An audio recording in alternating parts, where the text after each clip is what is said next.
கருப்பு சுண்டலை வச்சு ஒரு காரசாரமான ரெசிபி. இதை ஸ்நாக்காகவும் சாப்பிடலாம், அப்படியே சாதத்தில் போட்டு பிணைஞ்சு சாப்பிட்டாலும் நல்லாயிருக்கும். 8 மணி நேரம் நல்லா ஊர்ன சுண்டலில் கொஞ்சம் உப்பு சேர்த்து ஒரு 5-6 விசில் விட்டு வேக வச்சு எடுத்துக்கிட்டு, அந்த வெந்த சுண்டலை வந்து பார்த்திங்கன்னா கொஞ்சம் எடுத்து ஒரு ஜாரில் போட்டு அரைச்சி பேஸ்ட் பண்ணி வச்சுக்கோங்க. அப்புறம் கொஞ்சம் எண்ணெய், பட்டை, கிராம்பு, சோம்பு, பெருஞ்சீரகம்னு சொல்லுவாங்கள்ல, அதெல்லாம் போட்டு பொரிஞ்சதுக்கப்புறம் பெரிய வெங்காயம் வேணுங்கிற அளவுக்கு ஆட் பண்ணிக்கோங்க. கொஞ்சம் கறி லீஃபும் சேர்த்து வெங்காயம் நல்லா வணங்கினதுக்கப்புறம் உப்பு, இஞ்சி பூண்டு பேஸ்ட்டு கொஞ்சமாக போட்டால் போதும். போட்டு அந்த இஞ்சி பூண்டு பேஸ்ட்டோட பச்சை வாசனை போனதுக்கப்புறம் தக்காளி சேர்த்து தக்காளியும் நல்லா மசிய வேக விடுங்க. நான் வந்து பேகர்ஸோட சன்னா மசாலா எடுத்திருக்கேன். இந்த பேகர்ஸோட மசாலாஸ் எல்லாம் பார்த்திங்கன்னா ரொம்ப மைல்டாக சூப்பராக இருக்கும். எனக்கு ரொம்ப பிடிக்கும். நீங்களும் வேணும்னா ஒருக்கா ட்ரை பண்ணி பாருங்கள்.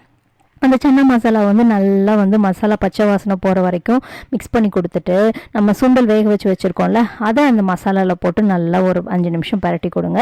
அதுக்கப்புறம் நம்ம அரைச்சோம்ல, சுண்டலை தனியாக எடுத்து அரைச்சோம்ல, அந்த அரைச்ச சுண்டலை போட்டுட்டு கொஞ்சமாக தண்ணி சேர்த்து, நான் கொஞ்சம் சேர்த்தே தண்ணி வைக்கிறேன். எதுக்கு அப்படின்னா, அப்போ தான் அந்த சுண்டல், நம்ம முழு சுண்டல் போட்டிருக்கோம்ல, அதுக்குள்ளே உப்பு காரம்லாம் நல்லா இறங்கும். அதுக்காக தண்ணி நல்லா வற்றினதுக்கப்புறம் மேலே கொத்தமல்லி தலை தூவிட்டு அதை அப்படியே ஒரு பவுலில் போட்டு மேலே பச்சை வெங்காயம் தூவி சாப்பிட்றதுக்கும் நல்லாயிருக்கும், சாதத்தோடு பிணைஞ்சு சாப்பிட்றதுக்கும் நல்லா இருக்குங்க.